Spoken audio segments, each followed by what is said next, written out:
Hello and welcome to another episode of Fan Fuel Motorsports Podcast, the podcast where fans fuel talk about motorsport. Welcome to a new chapter of Fan Fuel Motorsports. We've changed our format around quite a bit. We told you a little bit about it last week with Colton Cranmore. He's going to be co-hosting every other week. But this week I have our other co-host, and that is Keith Merrick with me. So let's go ahead and welcome him in. What's up, Keith? What's happening? It is Monday, the 27th of March, and this show is going to be going out on Wednesday. So you saw on the timestamp for the overlay that's when that's coming out. So your guys are seeing this a little bit late. We tweeted about it, got some questions in from some fans. Other than that, we're ready to roll. This weekend, we did have a bunch of racing at COTA, not really around the world. Everybody's been kind of taking a bit of an off week after a couple weeks out in the Middle East for Formula One. IndyCar with their 7-year-long stretch between the first and second races. And that's about it. I mean, Keith, what have you been up to? We haven't seen you in a month. Yeah, man, it's been busy. Just working. The way that my schedule's been working the last couple of weeks has unfortunately hindered my ability to be on these shows. That's really been a bummer because I love being here. I love being able to talk about anything and everything racing. So it's been a little unfortunate, but we're back. We're here. And I hope that this new format schedule is going to work out much, much better so I can be here, present, and having a good time a lot more often. Yeah, I'm hoping it's going to work out for everybody. Colton's got a lot of stuff going on. You and me have some pretty terrible work schedules. So yeah, that's basically been the reason that we had to take a 3-week break there for a little bit. So hopefully we've got everything fixed. I'm looking forward to it. What did you do this weekend? Because we're going to talk about what I did. Really, I mean, I worked a little bit. I worked some scheduling stuff around where I could get some rest and then wake up and watch COTA. I watched about a minute and 45 seconds before I took an hour and a half sabbatical after Jimmy Johnson found himself getting DNF'd pretty damn early. So, but then I came back and I watched the rest of it. Followed up on the Xfinity Series and Truck Series here and there. But outside of that, man, it was just work and a little bit of racing. All right, sounds good. I went to my first Cars Tour race, which was pretty cool. We went to Florence Motor Speedway this weekend. Yep. Saw the Aaron's 125. And I got to say, that racing is damn good, but there was nobody in the stands. I think there was less than 500 people. That sucks because I heard on Twitter how great it was. People who were watching it. I heard Kenny Wallace talk about it. I was hearing Dale Jr. talk about it.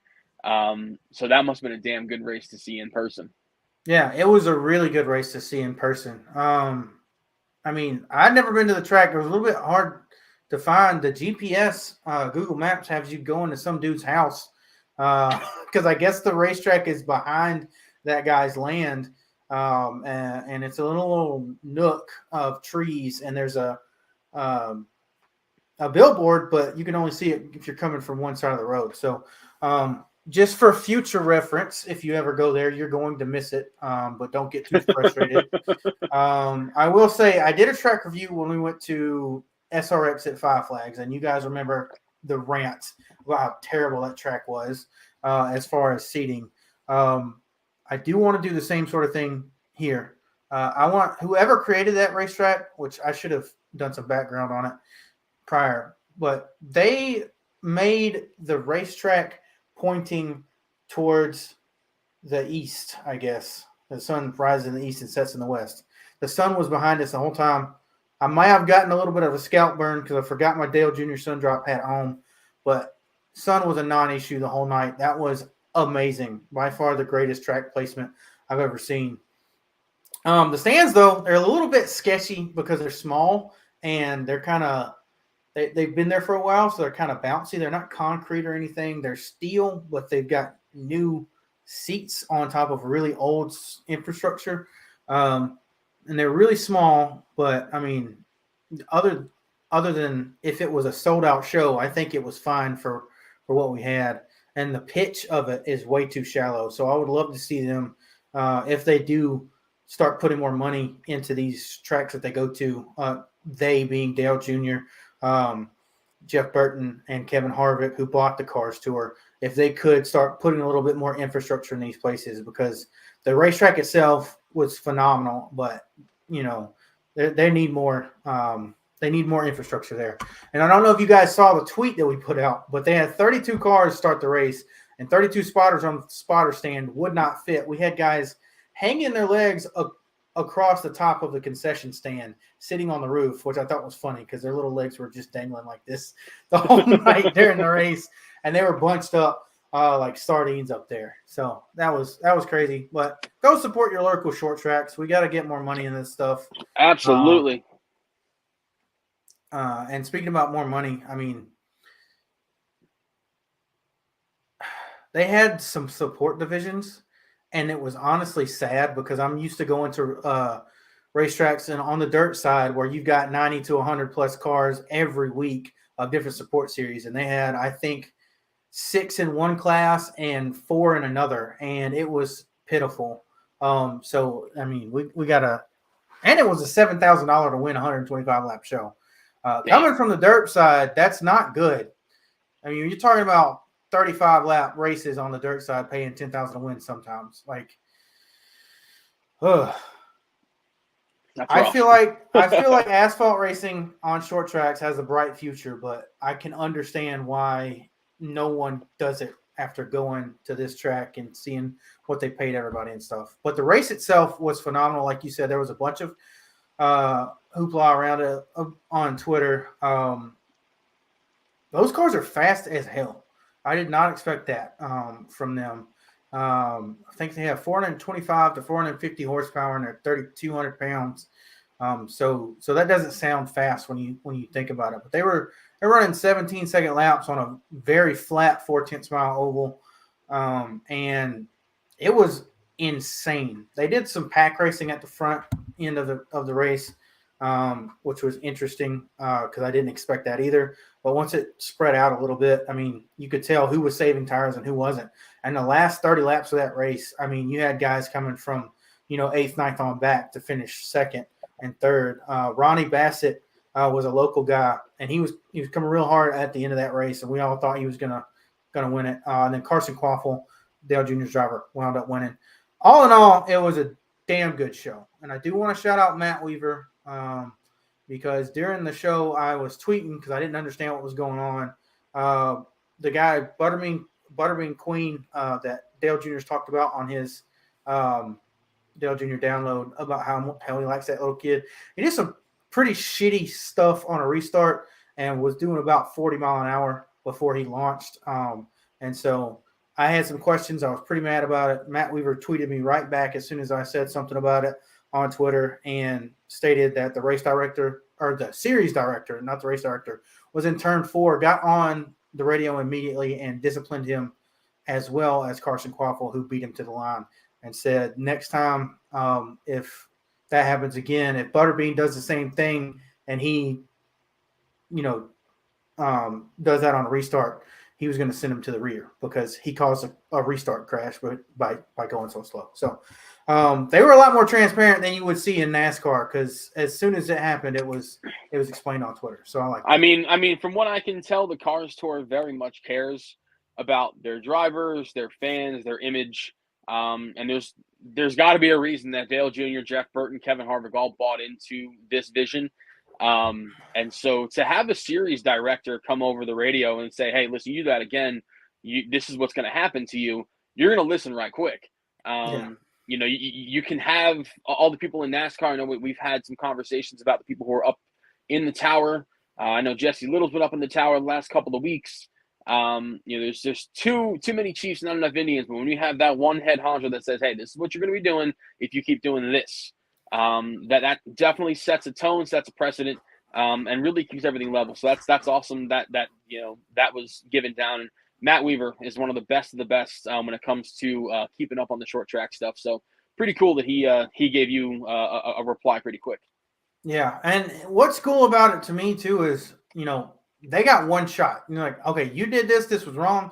Do it again, and you're getting penalized. Like that was not okay. and that was it. It was direct to the driver. Driver can't say anything back. But in NASCAR, you've got all right, tell I don't know what the guy's name, Kenny or Ronnie or whoever, on the spotter stand, and then he's going to tell the spotter, and the spotter has to tell the crew chief, and the crew chief has to tell the driver. And it's just like, nah, just get on there and say, we don't like what you did. Don't do it again. This is what's going to happen. Boom. And they can't say anything back to the NASCAR radio anyway. So, I liked it. Yeah. I mean, that's awesome. Going straight to the source. Yeah. But are you going to any short track racing in the next couple weeks or? Short track racing? No, but I do have Dover planned on the list coming up at the end of April. And I'm quite excited about that. So, but as far as actual short track racing, nothing yet. I might be making a stop over to my local short track, Wall Speedway, sometime during the summer for a Saturday night showdown. But for the next couple of weeks, I'm gonna keep it quiet and wait for Dover coming up. Okay, well, that sounds good. You gotta head out there and then go see Formula Drift from there. Yeah, I know we had that conversation last year, but go do that. All right, well, we're gonna have the return of Woke or Joke. It's kind of on and off, but you know how it works. Say woke if it's something you like. Say joke if it's something you don't. And we'll explain either way. And first up is Alex Bowman does not qualify because he made a lap during truck qualifying. I mean, he made an entire lap, like he completed a lap and then blew a tire. So he blew his tire on his flying lap, but because of the place that the scoring line is right outside of the carousel, he technically put down a speed, even though he was on a flat tire, before being able to come back in. I mean, I gotta go woke. I have to say that you have to keep it as fair as possible. And I know that there's a discrepancy there when it comes to the timing line and everything. But as far as having a failure of that sort, it sucks. It's a bummer.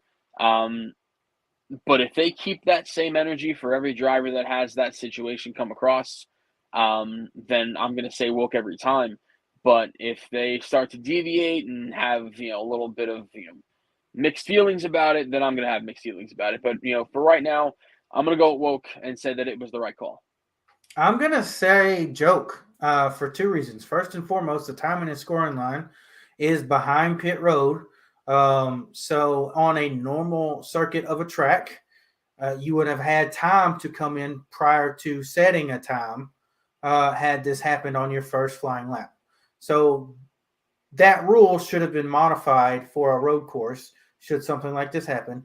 And B, Alex Bowman is a ticket item in the truck series. So you screwed yourself by not having a cup driver in the show. So I just think there's no reason he should not have gotten another right front tire, just like at any other racetrack he would have been able to.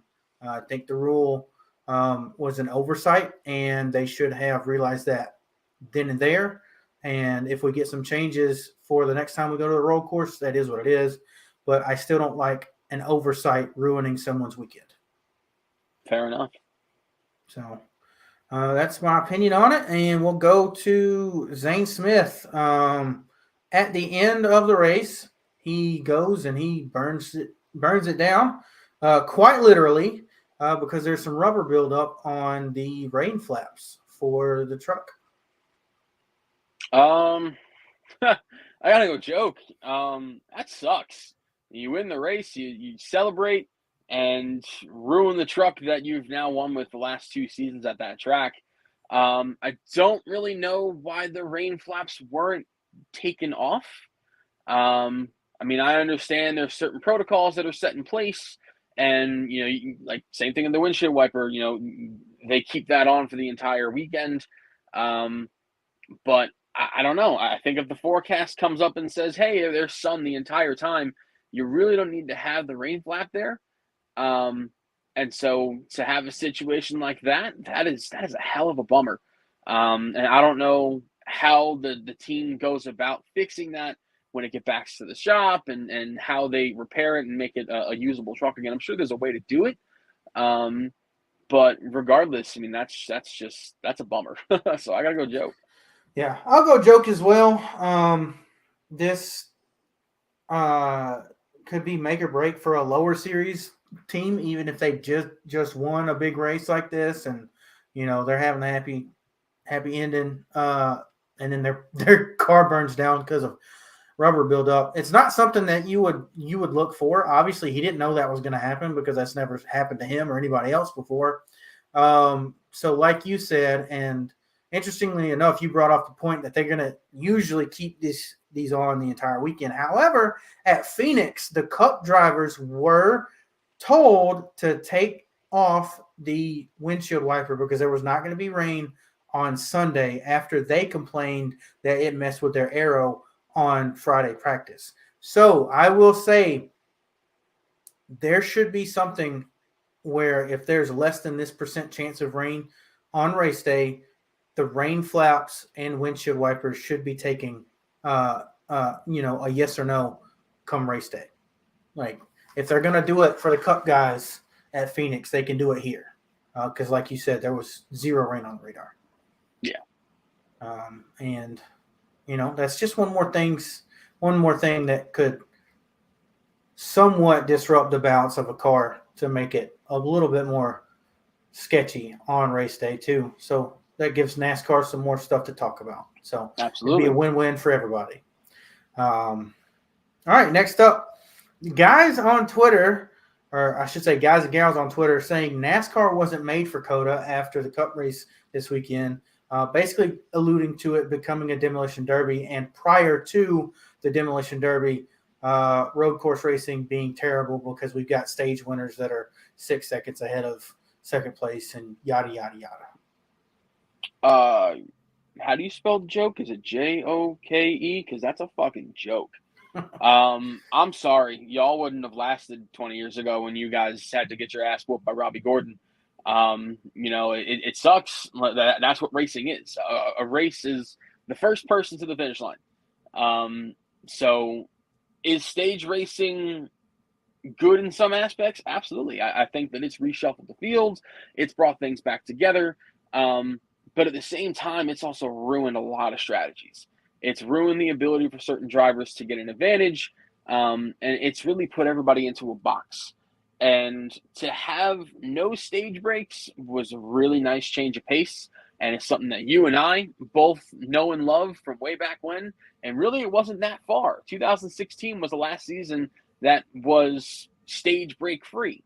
So this is the first race in 7 years in which we had no stage breaks. And it was a great 7 years. Hold on. Yeah. 17, 18, 19, 21, 22.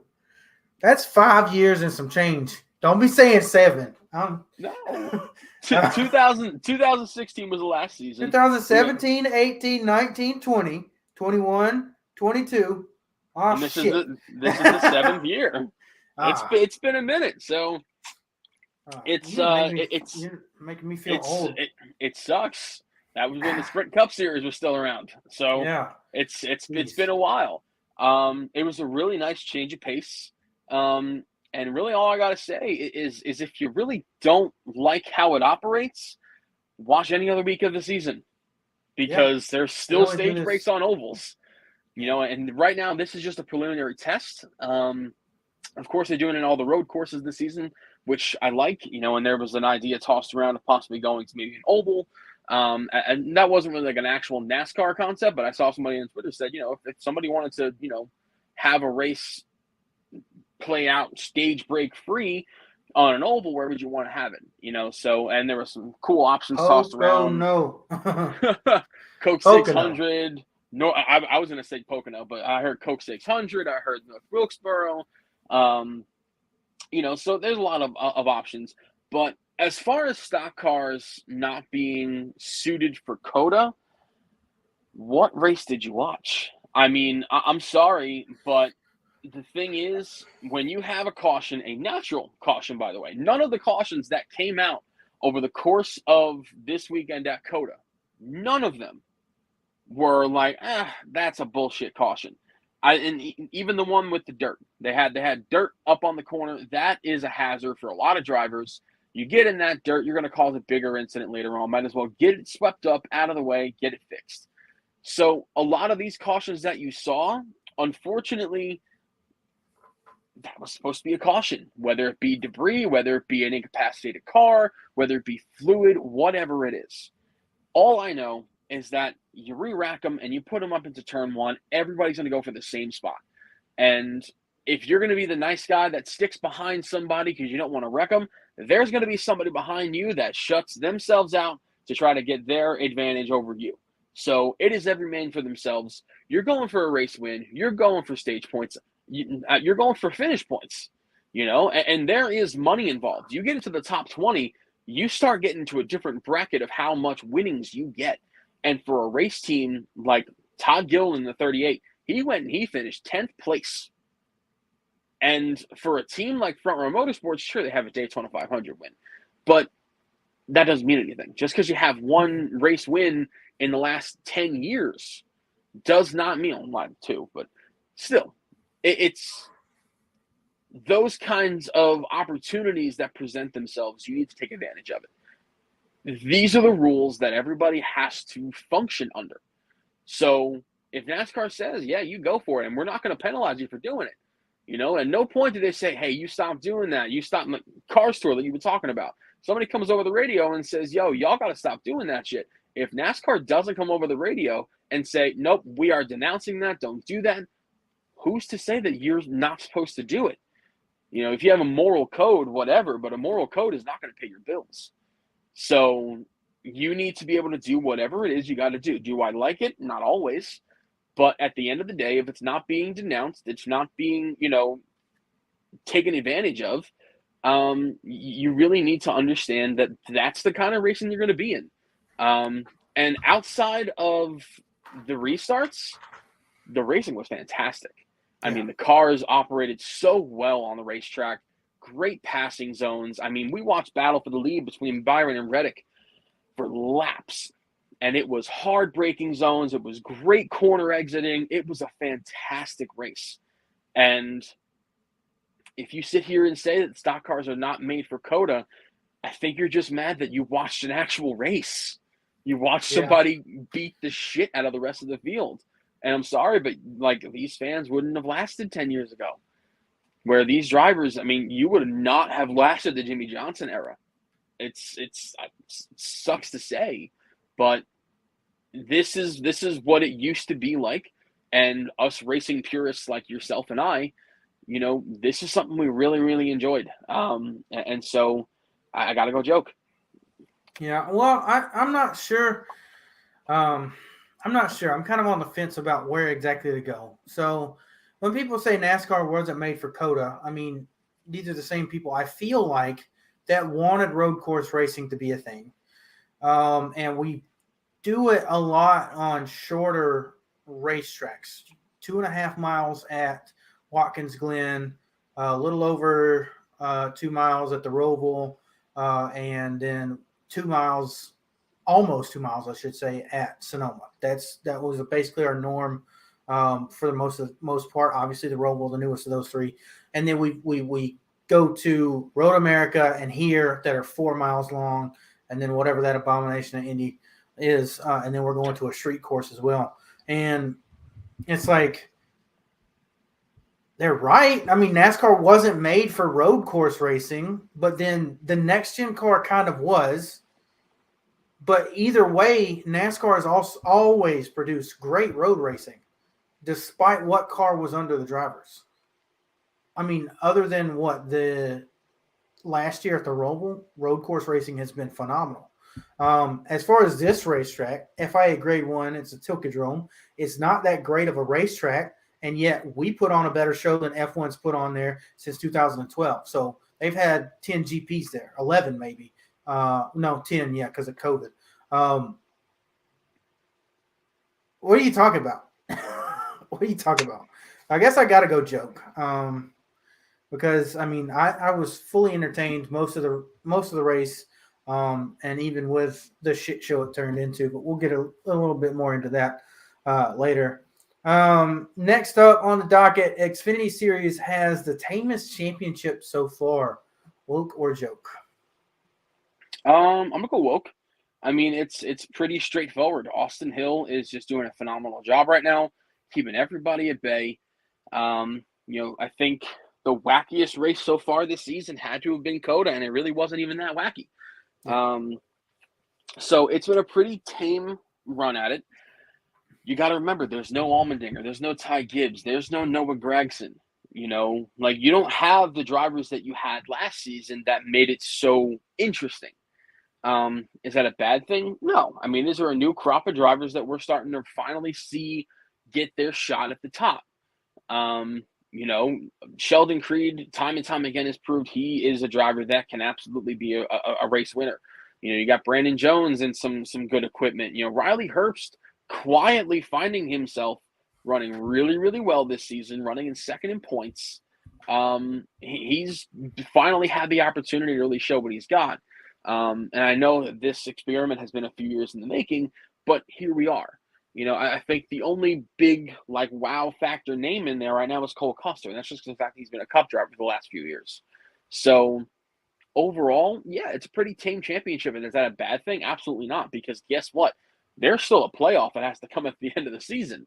And, we have seen so many times how crazy, chaotic, and out of hand it can get once you head into the playoffs. So right now, I will take the tame feeling of the Xfinity Series. It's good racing. It's fun racing. And we'll just wait until we get to the fall. Yeah, I'm going to go with woke as well. I think 6 races in, we've got a guy that was won. Has Austin Hill won 3 or 4 races? He's won 3. I know Sammy Smith.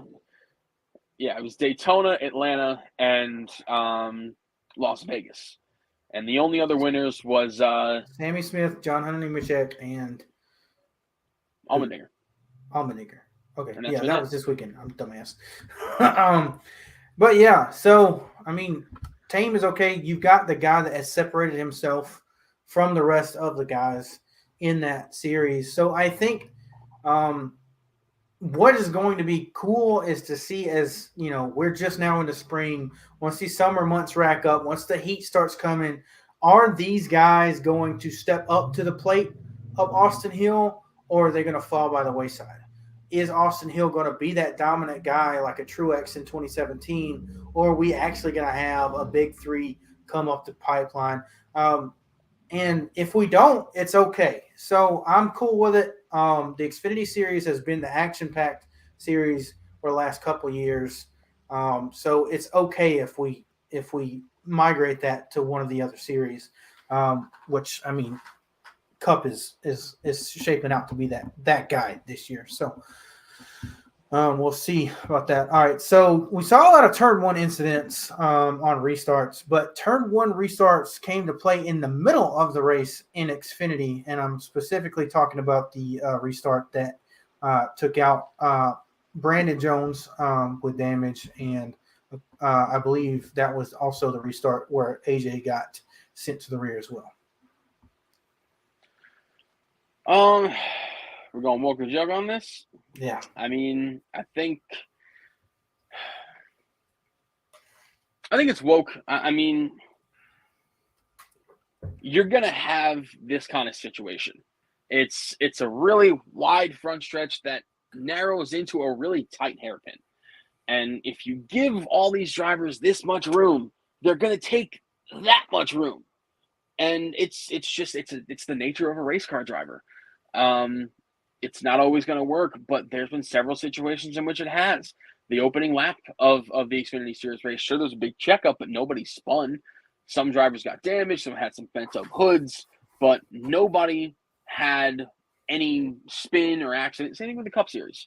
First lap, everybody got their, they got through turn 1 okay. So if you have that 1-2 incidents on a restart, it's going to happen. But I mean, I got to go woke because it's a racing deal. I got to go joke myself just because these are long races. And what I think it comes down to is you got to be there at the end. So if you're taking everything that you can and risking it all, and it's halfway through the race, you're potentially not only putting yourself in a bad situation because you could DNF, but you're tearing up race cars, and you don't know if you're tearing up your teammates' race cars, your race car, or just some random dude's race car. And at the end of the day, torn up race cars cost money to somebody, and I feel like there should be a little bit more respect. Now, once it gets down to the nitty gritty, and we've got like 5-10 laps to go, I don't expect that not to happen just because race car drivers are race car drivers. But you got to think long term. Like your whole performance here in the Xfinity Series is to try and get to the Cup Series, who run the longest races in the world in a single driver stint. So conserving your car is a part of that. And if you can't do it in the second tier level, you're not going to do it in the top level. So I don't know. Trying to go after it on lap 17 of a 40-something lap race, it's just not worth it to me. So I think it's a joke. I mean, I will say this, though. Say you restart back at 25th and you see these dive bomb moves and you go and participate in it as well, you can pick up 10 spots quick. And another big thing, there's no stage breaks. So you're not going to get that reprieve. You're not going to get that caution that bunches everybody back up. There's no guaranteed opportunity to have that again. For the last few years, we've had a guaranteed opportunity. If you really wanted to get a few spots here, a few spots there, for a fact you're going to have another really good shot at it coming up in the middle of the stage. So there's no stage break. There's no guaranteed caution. And if you have the opportunity to see, all right, nobody's respecting anybody. Like, this guy's getting turned, that guy's getting turned. If I can just kind of funnel on through and piss one driver off instead of, having to sit back here in 25th, it opens up your eyes. And there are some teams, I'm not going to say they're struggling, but they could use a good finish. And sometimes you have to utilize the opportunity. It isn't the greatest thing to watch. And it could be a little like soul crushing, to be completely honest, to watch all these drivers fumble over each other. But at the end of the day, I don't run a business. I don't run a race team. I don't know what it takes to run a race team and what is necessary to keep everybody moving. So sometimes you got to kind of take the bullet and just run with it. So it sucks. Someone's going to get the shit end of the deal. But like I said before, your moral code is not going to pay your bills. Yeah, well, neither is ruining your race car. So it's just like it's a balancing act. I don't know. A lot of drivers said stuff about it, but we'll get to that later in the show. I just don't know that it's worth it. Honestly, I can't myself say that it's worth it to trash a $500,000 car over, $20,000 more dollars of prize money, especially if it's the middle of the day when you've got the rest of the show to make it up.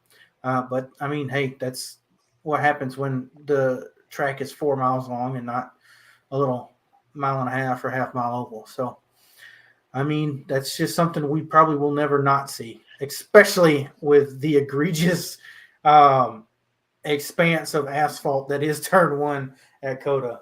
But with that being said, we'll move on to something that doesn't really happen a lot anymore, and that's Cup guys taking the day. This time it's William Byron and AJ Allmendinger basically sneaking up the Xfinity show. So woke or joke on the fact that you had 2 Cup guys sneaking the show. Woke. Nobody in this sport is ever going to get better if you don't go against the top drivers. AJ Allmendinger is a proven veteran when it comes to the road course racing that we've had in the Xfinity Series. If you can top AJ Allmendinger, you can go to the Cup Series and you can compete with anybody. William Byron started on pole in the Cup Series, led a bunch of laps. He just had the second most laps led and was the only driver that could really contend with Tyler Reddick. So if you could go ahead and you can topple one of those two, if not both of them, you are proving what you are doing in this sport. Chase Elliott back at Texas in 2014 took Kyle Busch, Kevin Harvick, Dale Jr., went ahead, won that race, and look where he's at right now. Yep. So if you can go up against the Cup drivers, the best of the best, and you can go ahead and defeat them, you are proving to teams, sponsors, and the rest of the field, you're not bullshitting. You're here for a reason, and you are going to take what's yours. Yeah, I don't think I have anything to do except for parrot exactly what you said. The only thing that I would add is I wish we had a little bit more of this. I wish we have these guys maxing out their starts, whether or not they're driving for, their parent team like a Kyle Busch he's at Colleague rather than RCR when he drops down. That's beside the point. But I would love to see them take their 3 truck starts and their 5 Xfinity starts every single year, at least the top 20 in points, just to see, as you said, the best of the best be taken out by, the guys that are coming up, potentially, if they can handle it. We talked about it a little bit earlier, but let's go ahead and talk about this weekend being the first with no stage cautions since 2016. Woke or joke? Woke. It's a great test. Whether NASCAR wants to implement this for the whole season or not, it's still a really good opportunity for us to kind of expand our horizons and see what it is that we can do differently. So obviously for a very long time it worked, and it just came to a point where I think the fans' attention definitely changed. Fans didn't really enjoy having such long stretched out races and drivers dominating, and you saw in several different events in 2016 alone, there were drivers who ran away with it. Martin Truex Jr. in the Coke 600, that was just an absolute ass whooping. And I don't want to say that was the catalyst for the decision to go to stages, but I can't sit here and say that wasn't factored in. So NASCAR wants to have an exciting show all the time, absolutely. But another really exciting attribute is strategy. And they completely washed away strategy at road courses, especially when they implemented stages. So you take stages out and drivers and teams now have to think, okay, how we want to play this? Do we want to short pit? Do we want to run it long? Do we want to pit with everybody else? There are so many different ideas that come along with it. And also, you don't have a guaranteed caution. Sure, it was a little bit of a wreck fest, especially at the end of the event. But there's no guaranteed caution. There's no, okay, this is when we're going to pit because this is when we have this coming up. You kind of play it by ear. And those cautions can absolutely, shuffle things around in the biggest ways. And we saw that in the Truck Series. Kyle Busch had a situation in which he kind of got trapped in the back of the field because of how cautions laid out, so no stages is a really, really, really nice, refreshing thing to have. Yeah, I kind of have to, again, compare most of what you're saying. For me, this is woke. A couple different points you can point out. First and foremost, in my opinion, stages fixed something that was caused by lack of horsepower, by having those cautions that brought everything up. Because I feel like, we talk about it all the time.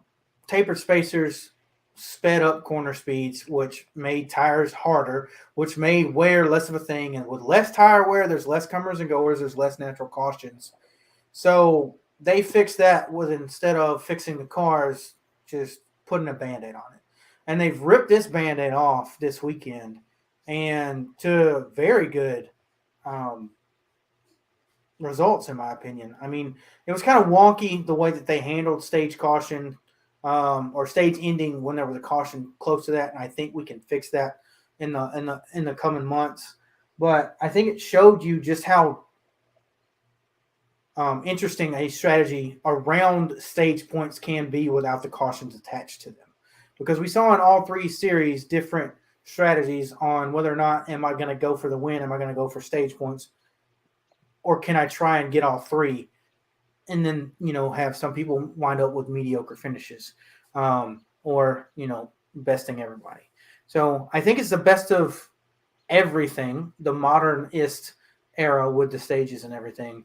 But whatever we can do to get back that old fan base is going to also help as well. And I think that cautionless stages is the answer to that. I would like to to see them if they're going to implement this slowly.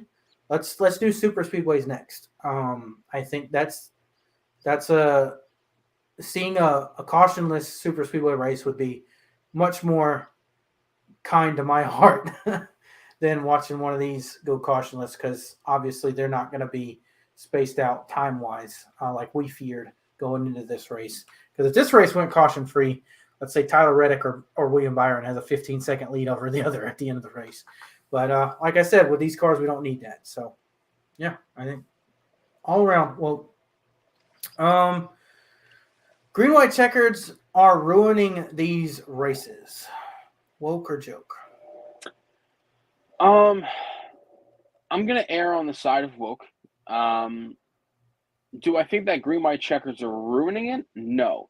Do I think that an excess amount and no limitations are? Yes. I think a green, white checkered, especially just having at least one, rack them up, see what they can do. It's exciting, it's intense, it's fun, and I do enjoy myself green, white checkered. But having unlimited attempts, especially at a racetrack that you can do Bristol six times you can do Bristol before you finish a lap at, you know, COTA, and that's just based off of mileage, not even timing. It's a over 2 minute race course. There's a lot that can happen. All these tight corners, you have long straightaways that lead into hard braking zones, and all these drivers want to get as many spots as they can. And I can't say that I blame them. If you give them the opportunity, might as well take it. However, you need to put a cap on it. I know that NASCAR wants to finish these events under green. I completely understand it. I get it. And I appreciate the fact that NASCAR wants to give the every fan what they want, and that's a green flag finish. But there comes a point in time where the integrity of the event starts to become a little deformed once you start to see just how chaotic it got. Because it went from, wow, this race is really good, to, okay, when's this race going to end? Because, I think it was 6:45 my time is when, the first caution comes out, and 45 minutes later, the race ended. So what are we doing? And I understand it. I get it. I appreciate that NASCAR wants to make sure every fan gets a green flag finish, but you need to have a cap on it if you're going to keep it.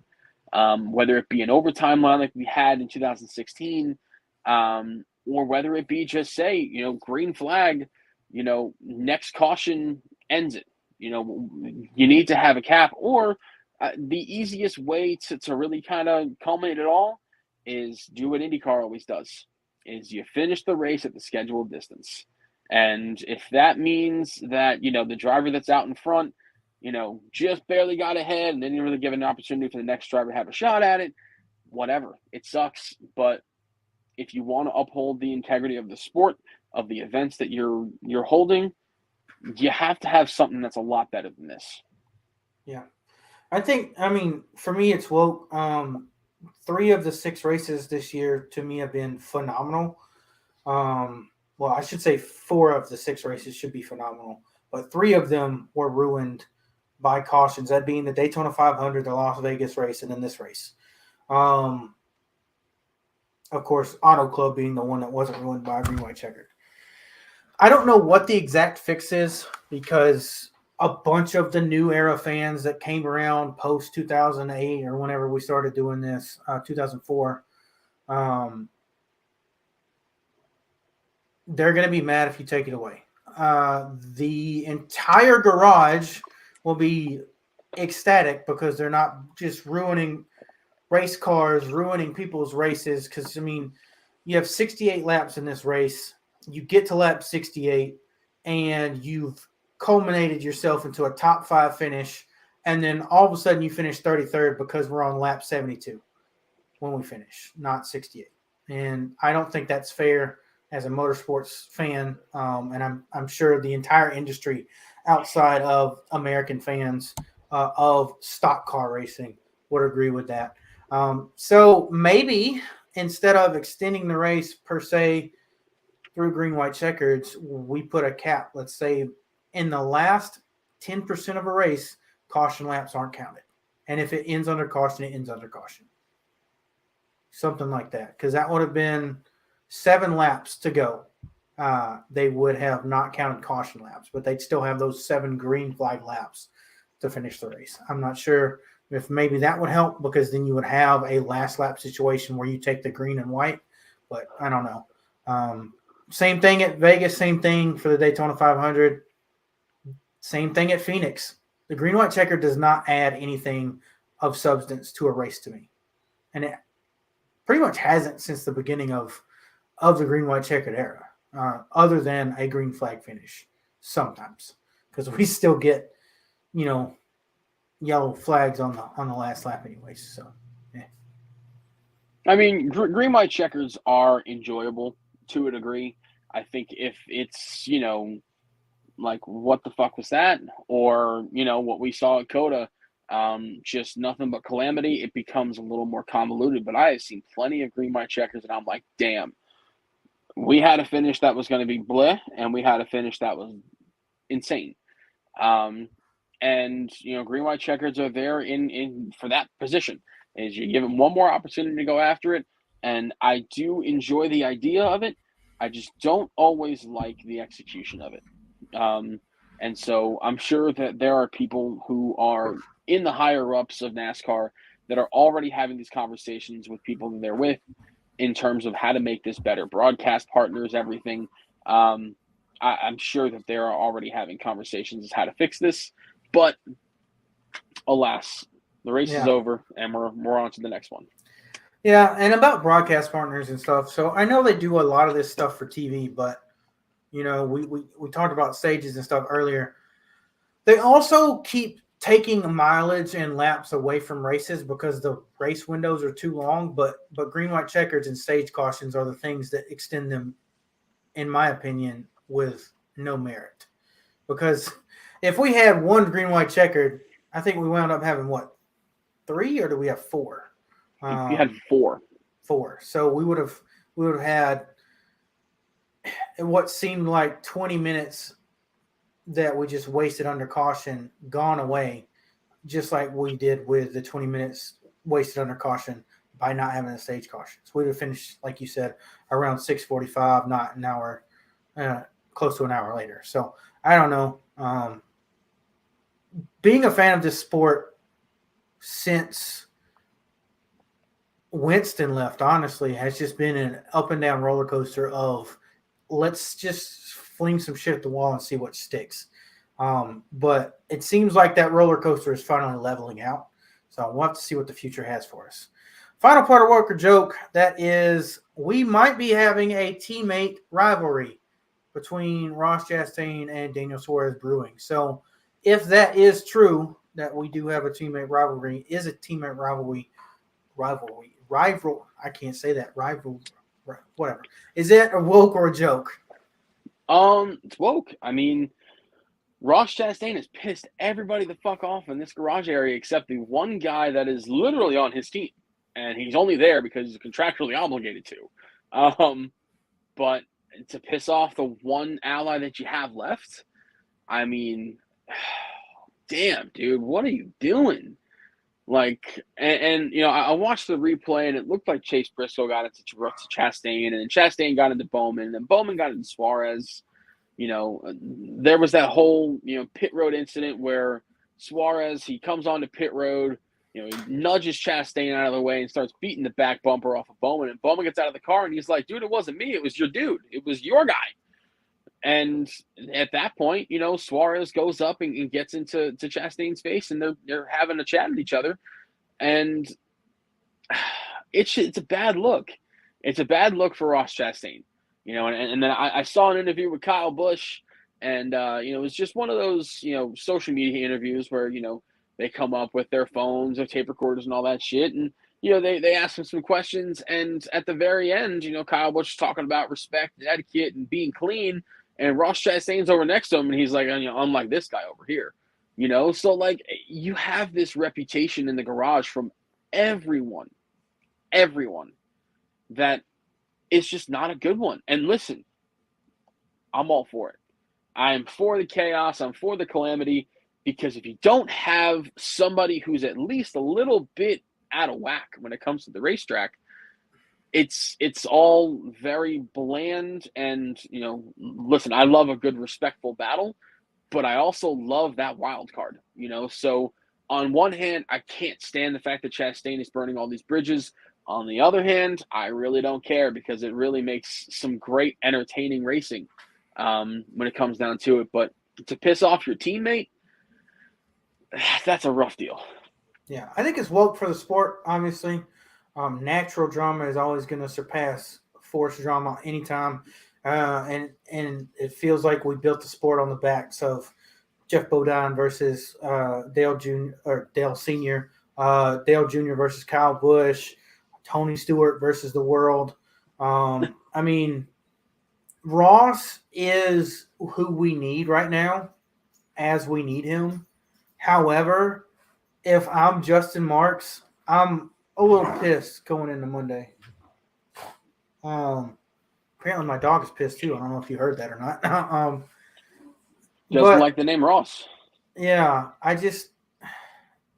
nobody in this household does. I mean, you see the two Suarez flags up here. And also, you're a Hamlin fan, so I can't really imagine that you're too thrilled all the time. Yeah, and I don't know. I like having the heel because that's always needed, but to do it to your teammate, why? And Daniel Suarez, he's at his wit's end. He's been pushed around his entire career by his own teams. Chase Elliott has fucked him out of so many races, it's ridiculous. And now his own teammates getting it. I don't want to be on the end of the stick of a Mexican. I don't know if you know any Mexicans, but they're very, very pridefully hot-headed people, and they take care of their shit. So I don't want to be that. We're seeing Checo do his own thing in Red Bull, basically fucking over Red Bull because Max is such a dick about it. I don't want to be on the receiving end of the Mexican wrath that could be coming from Daniel Suarez. And as pissed as he was at Alex Bowman, and he just said, okay, and then straight went for it, and then Ross is going to be like, don't be all high and mighty. Yeah, you keep pushing that bear. You'll figure it out real soon. This could basically implode. Isn't Daniel Suarez the dude that just body slammed Michael McDowell? Yeah. Helmet and all? For qualifying. His qualifying run. And all that Suarez is going to do is have a conversation. McDowell wanted to get pushy, and Suarez is like, all right, if you really want to go down this road, we can go down it. Yeah. So if there's somebody you really don't want to fuck with, it's him. He is a wild card of all wild cards when it comes to being outside of the car. I think that Trackhouse has a really, really good pair of drivers.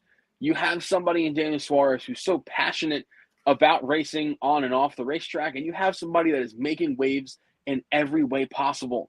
And that is such a good thing for business. Is bad reputation or bad publicity is still publicity. Yeah. And regardless of what it is, it's not like Ross Chastain is finishing 27th every week. The dude is running up at the front every week. He is somebody you have in your mouth all the time because of the fact that he's up at the front of the field. His name is going to roll off the tongue every single race weekend, whether it be for a good reason or a not good reason. And if I'm Justin Marks, I may have a conversation with, listen, you two are all I got. So don't go butting heads with each other. Y'all want to race each other hard, go for it. But let's not have an actual rivalry. Let's take this to the racetrack and see if we can, go ahead and topple the rest of the world. Then you guys can fight it out, but get to the top first. Yeah. So, if I'm Justin Marks, commend them for their passion, but let them know where they stand in this company. Yeah. Well, all I'm going to say is Ross would end up like one of his watermelons because real quick, just because he's a farmer, I don't think he can fight. So if it was between anybody on that grid, the only person I think is going to go toe-to-toe with Daniel Suarez is Kevin Harvick. So just take that as you will. But let's go race by race. No more woke or joke today. Let's start with the truck race. What are some points that you want to talk about with the truck race? Truck racing is still truck racing, man. It's fun. I love being able to sit down and watch a good event. And this past weekend was no exception. Thought it was an excellent event. Zane Smith, he is the real deal. Yeah, he's a Truck Series champion, so of course he's got that accolade to his name, but you don't back into wins that often. And to do it on an intricate racetrack over Kyle Busch, and I know we had that conversation earlier. Kyle Busch got mired back in the pack, had to work through the field to get up to the front, and burned up his stuff, but it's still Kyle Busch. If you're holding off Kyle Busch, you're doing something right. So Zane Smith, real deal. Love seeing him run well. I'm excited to see his few Cup starts this season. He's really proven a lot. So lots of really good drivers that are coming through the Truck Series right now. Christian Eckes, he's been a lot of fun to watch so far this season. Won in Atlanta last week. You got a lot of really good raw talent that's coming up through this field. And I hope that it stays that way. I hope that we have these drivers that have this same energy. They can be exciting, they can be intense, and still get the job done. So Truck Series race was solid.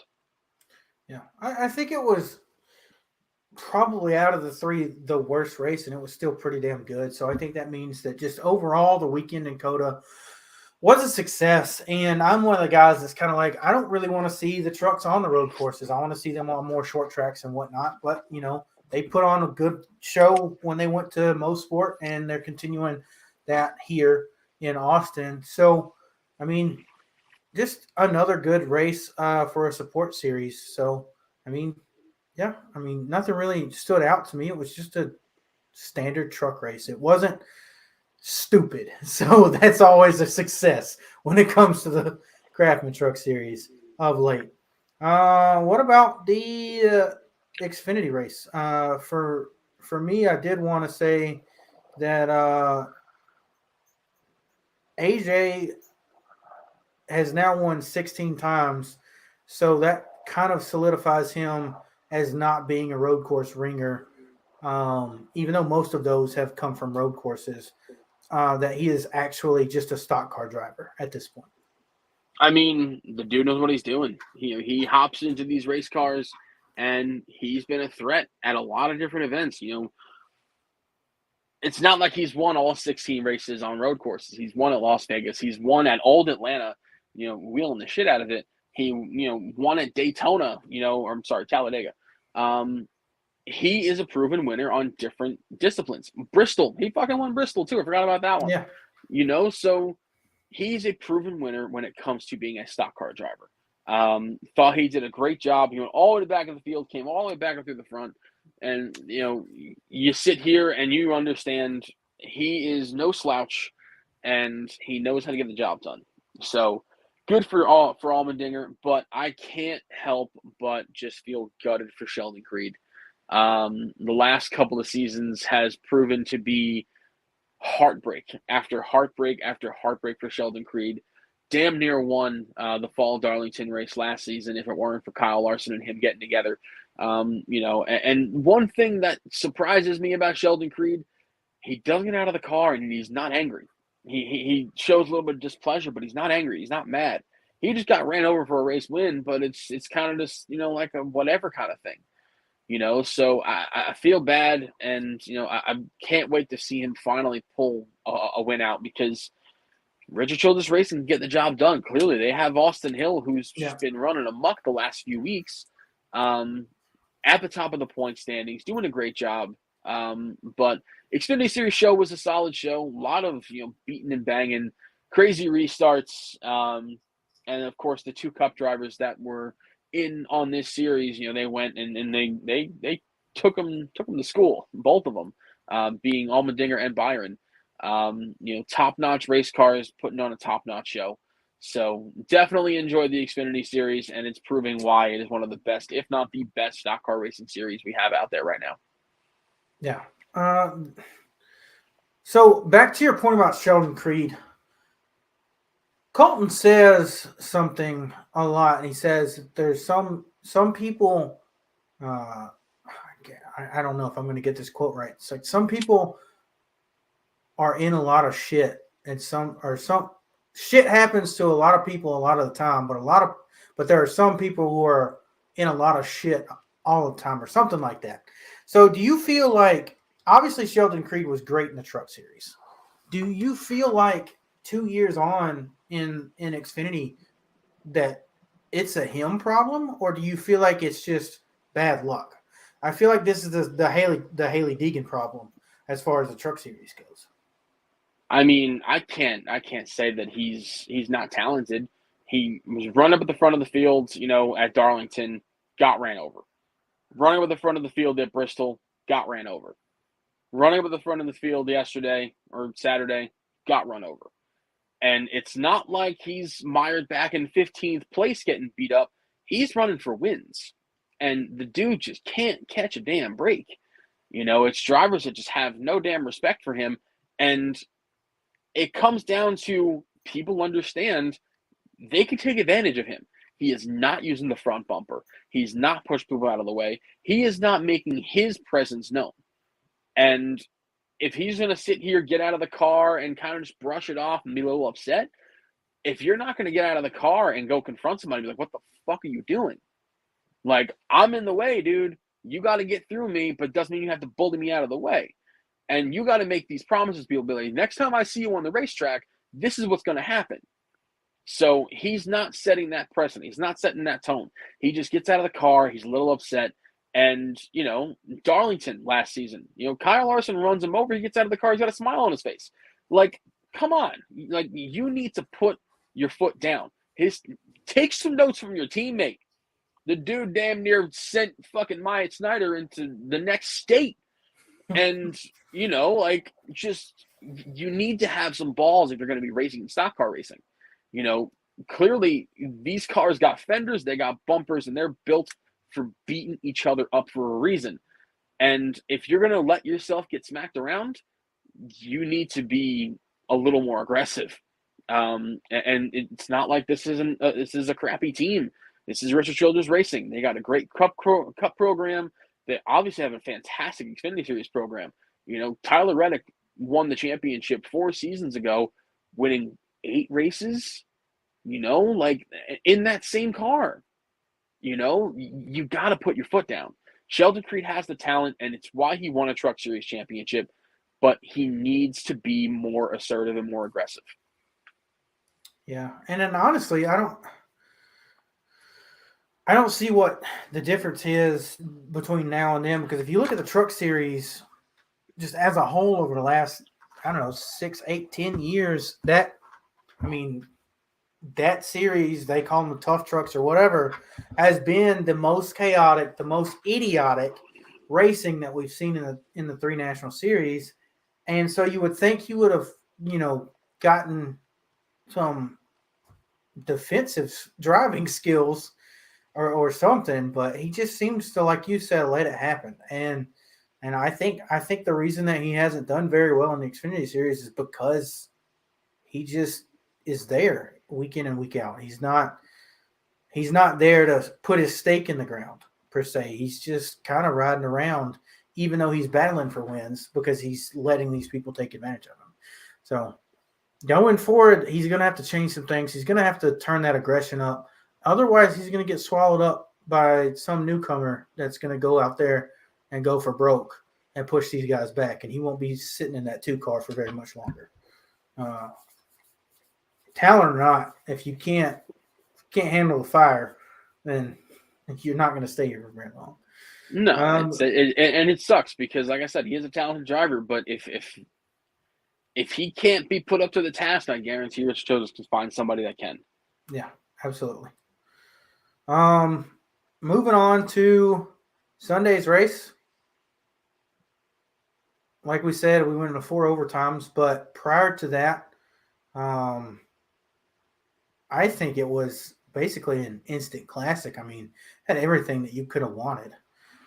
Varying pit strategies. We had, natural cautions. There was a lot of people that were saying some of the debris cautions were bullshit, but I don't think that's the case. We were talking about brake ducts or guys being stuck on track because their toe links broke.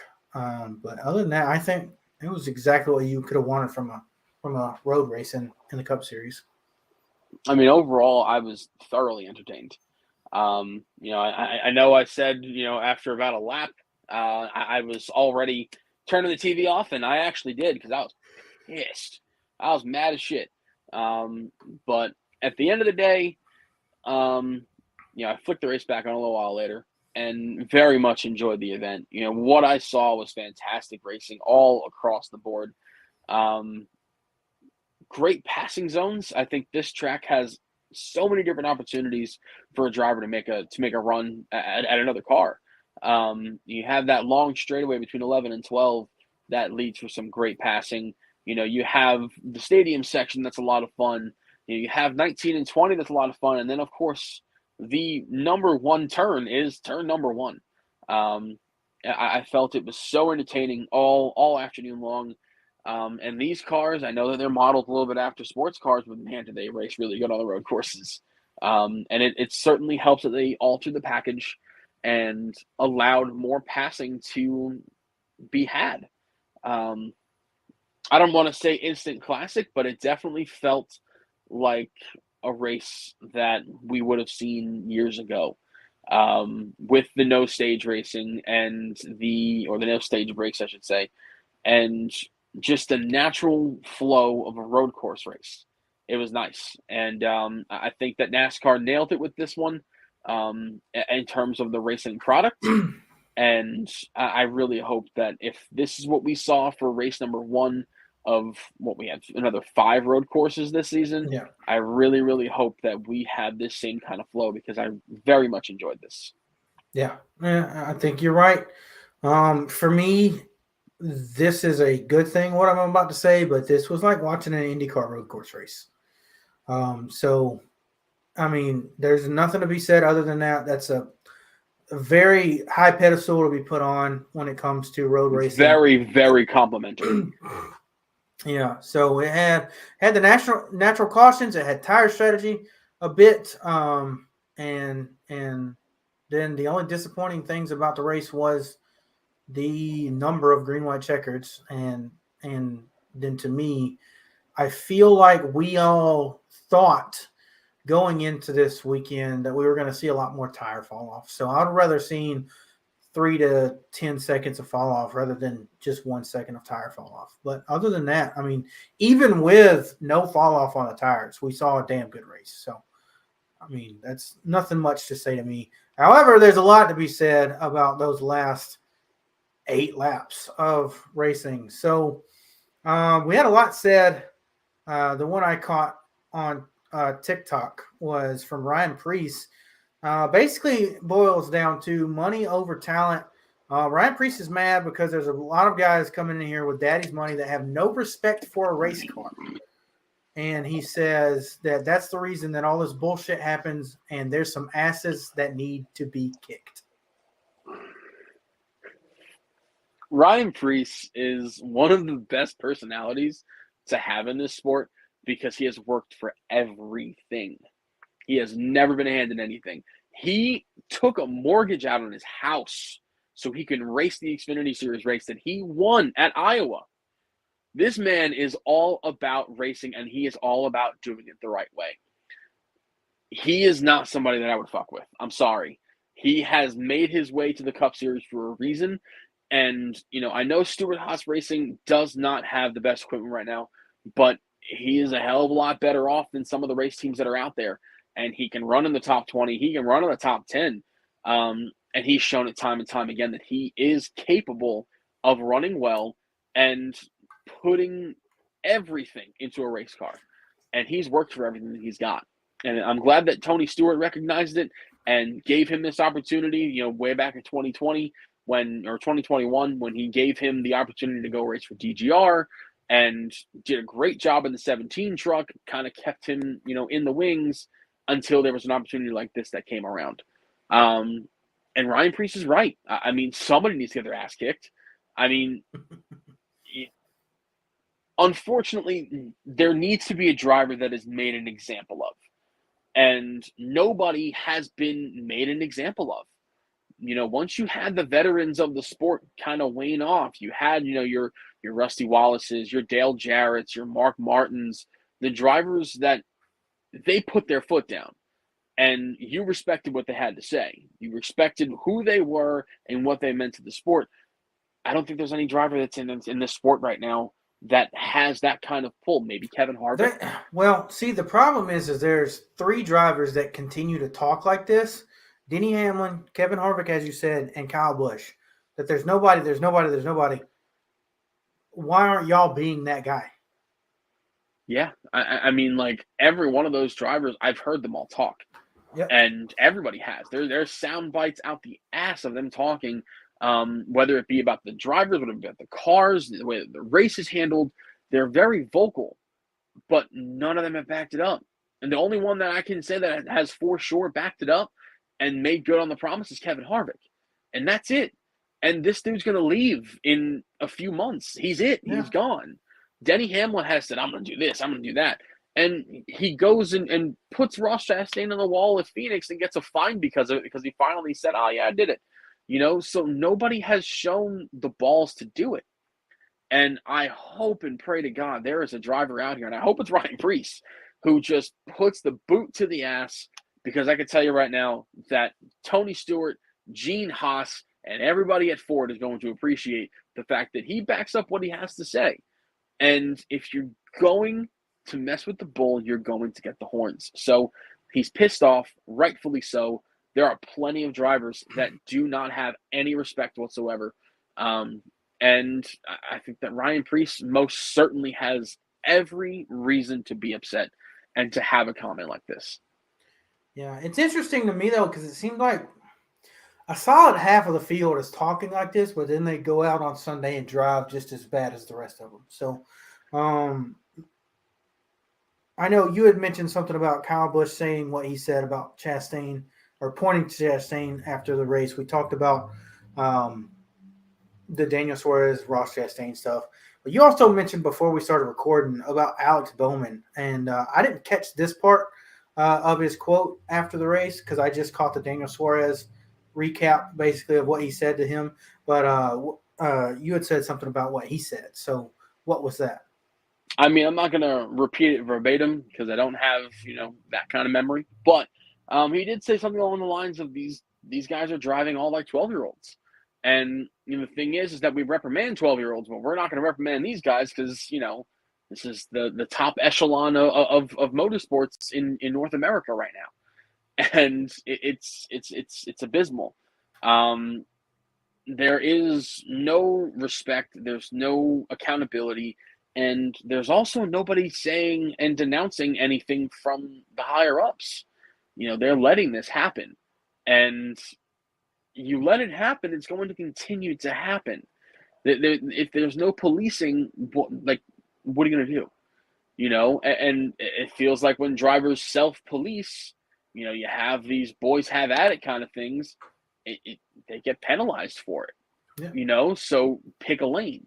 You either allow these drivers to self-police and do what is necessary in order to show their message, or you step in and you make the decision, you do any more fuck shit. I promise you, this is what's going to happen to you. So there's too much. There's too many drivers that are too comfortable doing what they're doing right now. And there's not enough drivers that are worried about what kind of penalties are going to get handed down, what kind of reprimandation or what kind of consequence they're going to face, whether it be from a fellow competitor or whether it's going to be from NASCAR and the sanctioning body. So, Alex Bowman, I understand 100% why he's pissed off.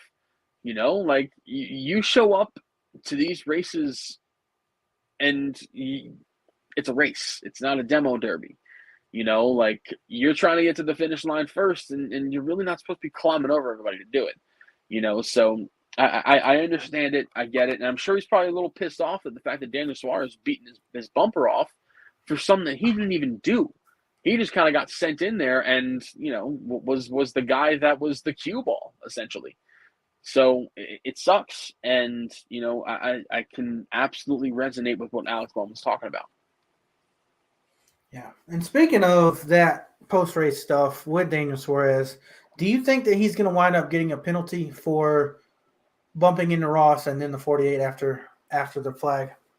So there is a section of the rule book that does state that if you're going to do something like that on pit road, there may very well be a penalty that comes along with it. It could be a variance of 50 to 100 points fine, as well as some monetary fine. We saw Ty Gibbs and Ty Dillon have their spat at Texas last season. That you know, Ty Gibbs was on the outside of pit road, Ty Gibbs on the inside, and I'm sorry, no, reverse that. Ty Gibbs on the outside, Ty Dillon on the inside, and Gibbs hit Ty Dillon and damn near put him into a team who was working on their car right on pit road. And NASCAR didn't like it, and they made sure that Ty Dillon knew about it. Sorry, Ty Gibbs. The ties are messing me up. But they made sure that Ty Gibbs was given a penalty for that. And so it's not a good idea to go ahead and do something like that on pit road. If you want to get out of the car and you want to have a conversation, that's a different thing. But you have a 1.5 ton vehicle that can very easily hurt people if you use it with ill intent or malice.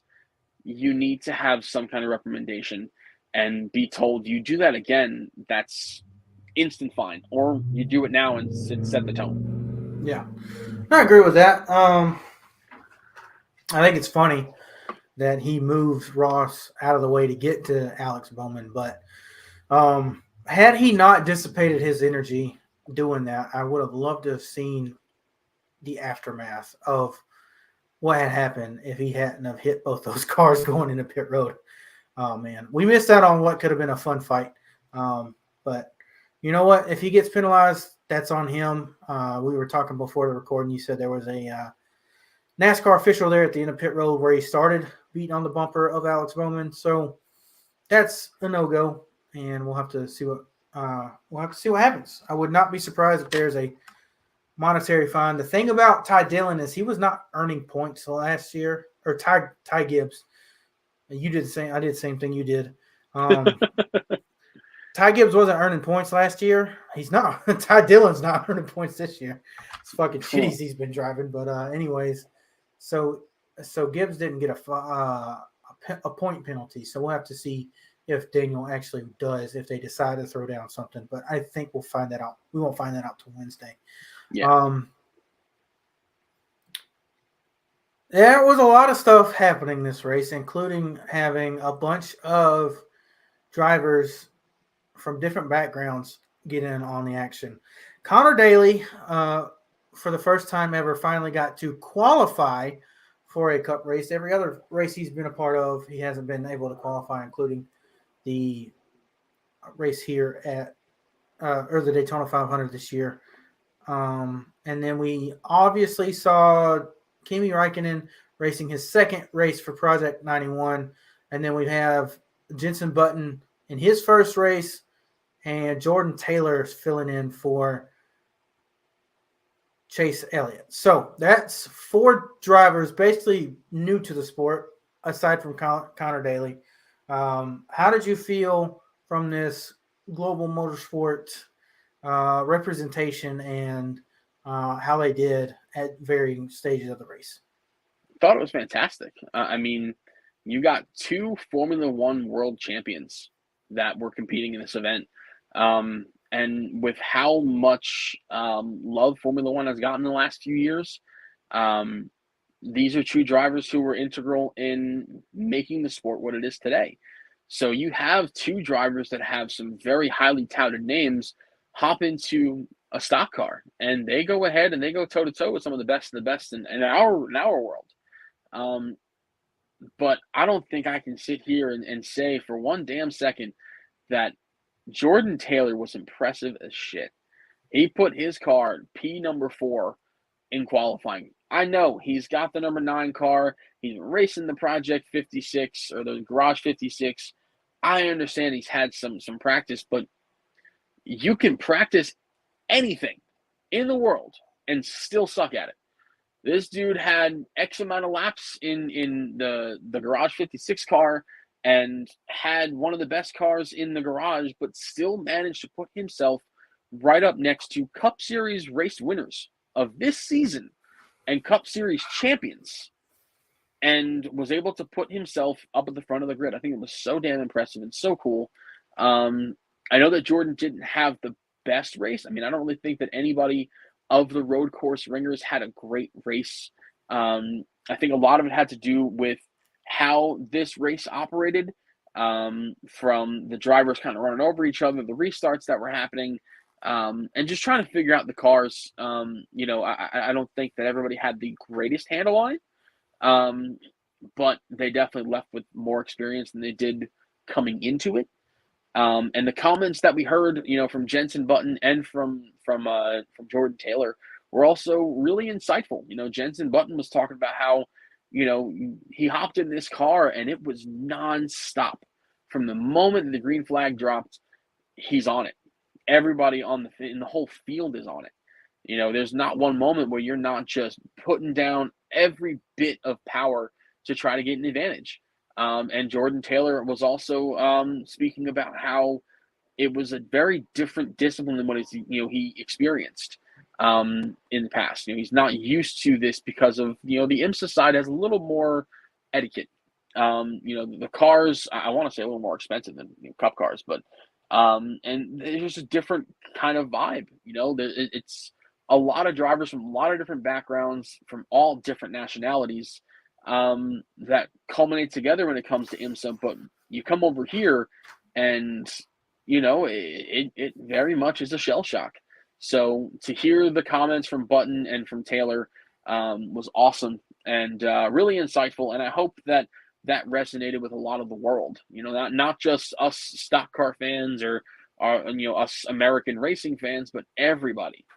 I really, really hope that was the case.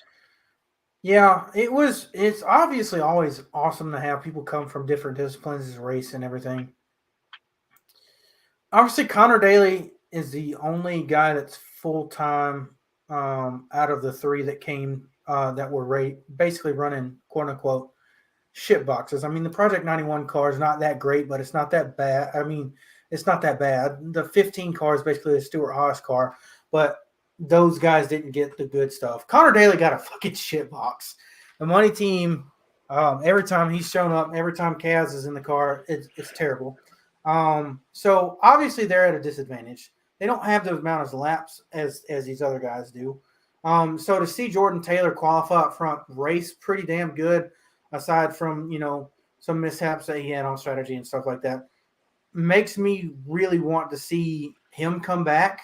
Because he only races like 12 races a year with IMSA and WEC. So I want to see him come back, do some Project 91 stuff with Trackhouse and see how that rolls, because I feel like he could easily be the ringer that gets a win, because these other guys aren't. I'm sorry, Kimmy. I'm sorry, Jensen.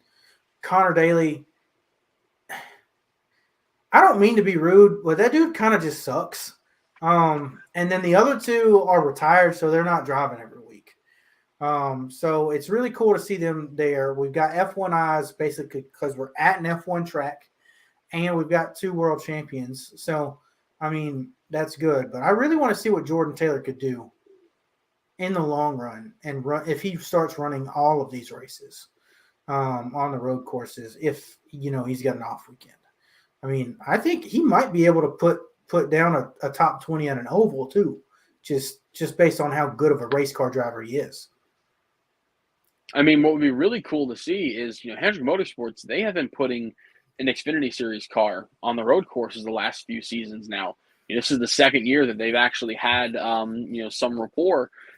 I would love to see Jordan Taylor hop into a Hendrick Motorsports prepared Xfinity Series car. And even Junior Motorsports, they had Miguel Paludo in the 88 this weekend, making it a 5-car entry for Junior Motorsports. So if that's a plausible thing moving forward, that JRM can have a 5th car, or Hendrick Motorsports wants to put a car in for him, he'll have some top-notch equipment against, I don't want to say less than drivers, but drivers that are a little more his speed. He can go and compete, and those Xfinity cars are a lot of fun. And they do race very well on the road courses. So that would be an awesome experiment for him. And I hope that he walked away with a better perception of what the sport is than what he came in with it. I know it was kind of chaotic, but I really do hope that he found himself enjoying this experience and wants to come back at least in some shape or form. And I hope with him being the outspoken person that he is, that he brings in a bunch of those guys to do some of this kind of stuff. I would love to see more people come and drive our cars for a one-off race, even if it's only the road courses. But Kimmy raced ovals with a truck in a nationwide race way back when. I mean, imagine seeing somebody who's running full time in IndyCar, in IMSA, in Formula One coming over. Like, I don't know, not like a Max Verstappen, but maybe nobody really on.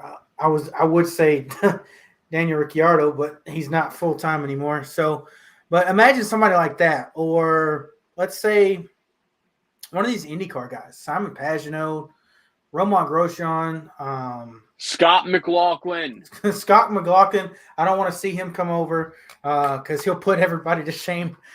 He really would. He really, really would. He would be everything that we wanted Juan Pablo Montoya and Marcos Ambrose to be, and more. Yes, I think he would be scary if he came to NASCAR. If Penske really wanted to as well, they're only a 3-car team. They have enough space to fit another car. They want to throw him in for an event. There's no guaranteed entry list for the Chicago Street Course.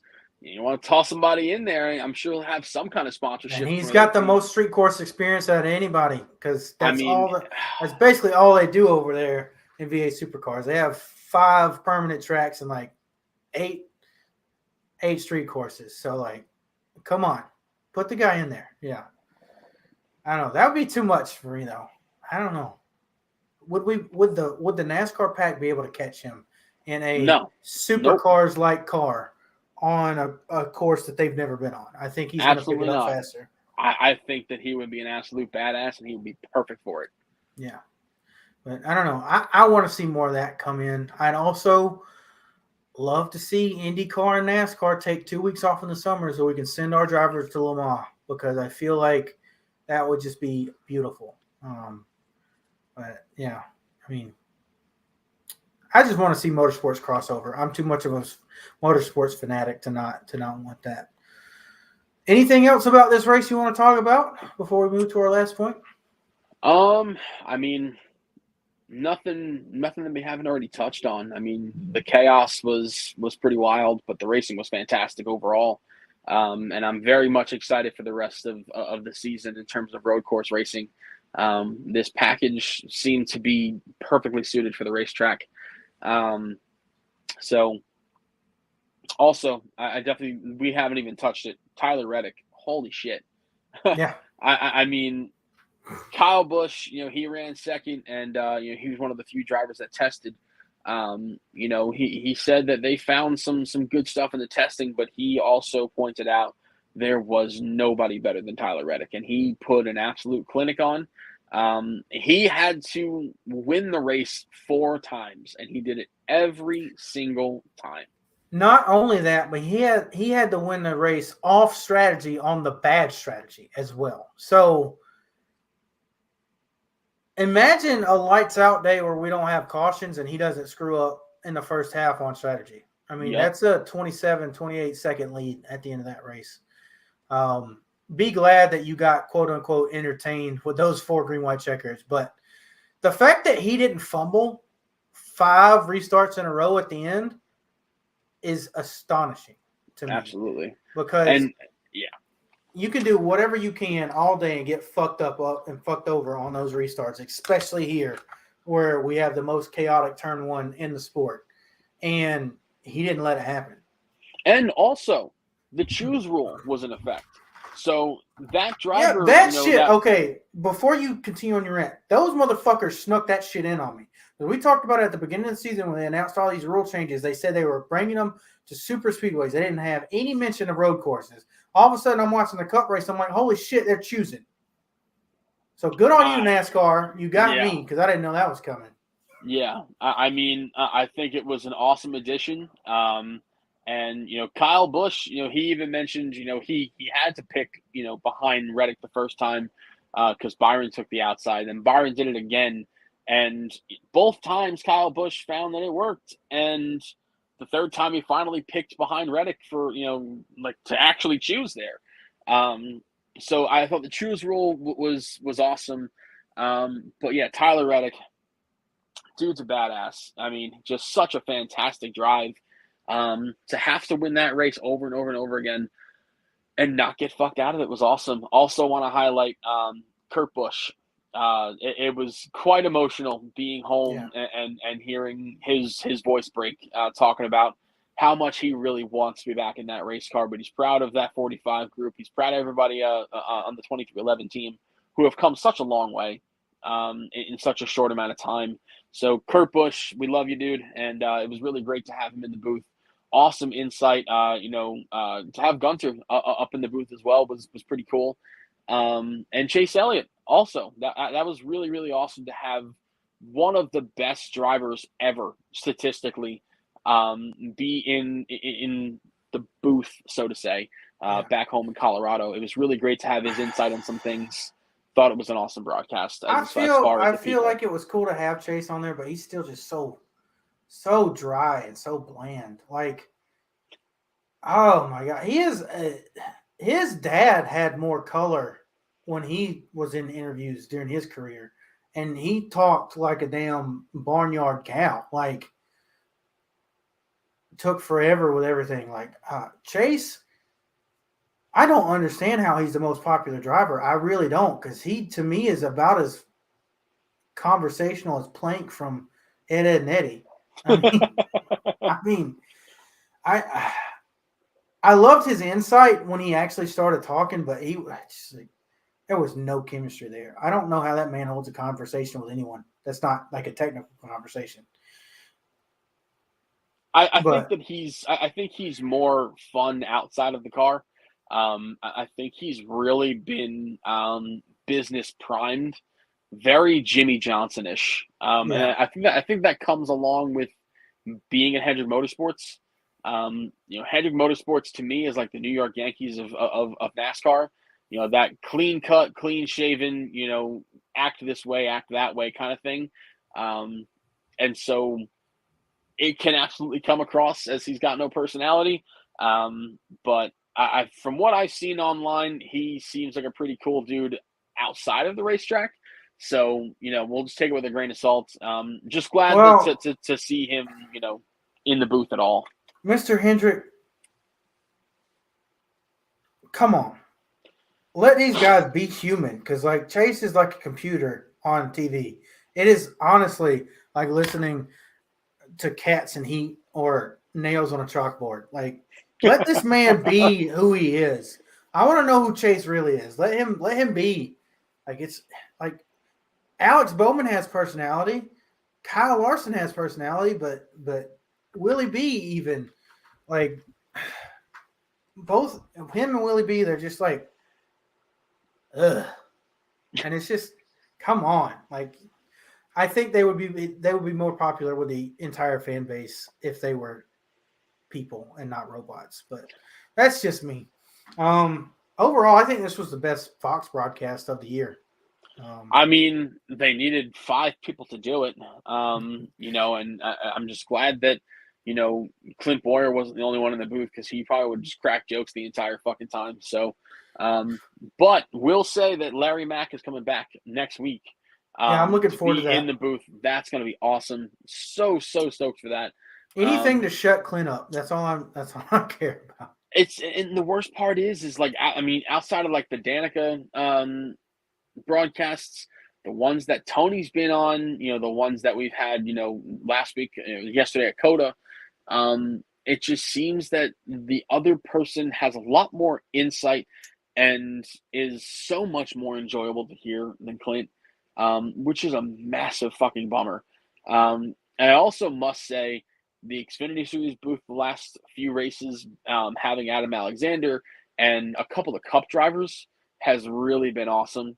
A lot of flair, a lot of excitement. and they are so much fun to listen to. I feel like the Cup booth is still a little Yeah. dry right now. If we could get some people in there that bounce off of each other like Joey Logano bounces off anybody, we would be phenomenal. Because I think Absolutely. I would trade Joey Logano for Clint Boyer in a heartbeat. Oh, absolutely. And I'm also really looking forward to Kevin Harvick coming up to the booth next Yeah. season. He is very insightful, very Jeff Gordon-ish, but I think Jeff a little more biased than anybody else. So Kevin's going to be a really unbiased, raw personality to have in the booth, which is going to be awesome to have next season. Yeah, and I can't wait for that. The only thing left is the appeal that's happening for you guys Correct. already, but for us in 2 days, 100 points and however much the fine was for all 4 race teams at Hendrick for messing with the louvers. Do we think that they get their penalty appealed this Wednesday? I'm gonna go with there's going to be an edit when it comes to the penalty. Do I think they're still going to get a penalty? Yes. Do I think it's going to be as harsh? No. And the reason is as Chad Canals brought up a very good point. NASCAR stated, we know that these parts do not fit your race cars, but make them work. And I'm sorry, that's like trying to give me a square block and put it into a circle hole and expecting me to make it work. It's not something that I can really see being acceptable by anybody. And then another thing is that this is the Motorsports Appeal Panel. This isn't NASCAR's people. This is an entirely different entity from NASCAR that is going to be overseeing all of the information that is being given. And so I believe that NASCAR is right, and they're also wrong. And I think that Hendrick Motorsports is right, and they're also wrong. So I think there's going to be a middle ground in which the penalty is going to be lessened, but I do not think it's going to go away entirely. I hope that it sticks to the fullest extent because NASCAR cannot handle Hendrick Motorsports getting by because they're Hendrick Motorsports. Again, by the way. Yeah, that's going to be the narrative regardless of who the appeals people are. If they get lightened, if they get stricken down from this penalty, they get their 100 points per car back and their fine money back. If they get 50 points back, if they get, half their fines back, that's not going to be a good look for NASCAR. So NASCAR better hope to God that this appeal fails. And as far as what Chad Canals has said to the media, I don't trust that man for my life when it comes to him. I know he is the most innovative mind in the history of NASCAR. Sorry, Smokey Unick. Sorry, Darrell Waltrip. Sorry, all y'all. That man got more bullshit through a NASCAR tech line than anyone else in the history of NASCAR combined. And he won 7 championships doing it. Won 5 in a row doing it. I don't trust that man. He's lying through his teeth. I don't give a damn. I know you're a Jimmy Johnson fan, and that's why I know I'm right. I plead the fifth. I can't blame him. That's his job as technical director over there. It's exactly what he's supposed to be doing. He's got to be saying that. Yeah, he's doing a damn good job at saying what he's got to. You're right there. However, I don't believe a lick of it because of all of that. I think it's been a fun show. I'm glad to have you back, Keith, after a month. Like you said at the beginning of the show, I'm hoping that this new schedule works out for the 3 of us, and then we know Nate will be sprinkled in here and there. He's going to have finals coming up here in a month and a half or so, so I'm sure he's looking forward to that. And I don't know what his summer schedule looks like, but maybe we'll have him on for some more shows. And then at some point, maybe Jared will stop being on third shift. Other than that, you'll see Keith every other week with me on tape delay, and then you'll see myself and Colton live. I think this is working out, so I'm glad to have you back. Absolutely. And looking forward to Richmond. Going to be a great, hopefully a much better example of this package than Phoenix was. I really, really hope so, because Richmond is not a bad track. I think it's just had some really poor cars on it. Last Um, year, those two races were phenomenal, regardless of what any of these ding dong video game fans said. They all had strategy and everything. So I'm looking forward to even less downforce at the action track earning its name this year. I hope so. And if I might say so myself, the guy that I'm wearing right now is going to be the guy that's going to be in victory lane, and that's going to be Kyle Busch. I think he's going to really enjoy this package on that racetrack, and he is no slouch at Richmond. Between 2009 and 2012, he won every single spring race. So he knows how to get around that racetrack well. He knows how to get around it fast. And I think that he's going to add to the tally. I think we see the first points race win from MTJ in the last 2 years. That's a really good point. That's a really, really good point. So I we'll think see. that he's become a Richmond connoisseur since 2019. I mean, shit, you can go back to 2017, the fall race. He absolutely annihilated the field, and he got wrecked by Hamlin on that overtime restart. 2018 in the spring, he led the most laps. And then since then, I believe he swept the Richmond races in 2019, and he won the fall 2021 race. So, and he's had some pretty sporty cars there the last few years. So that is a really, really good pick. I think that's a very strong possibility. And I think this race is probably his best shot in the first 26 to get one.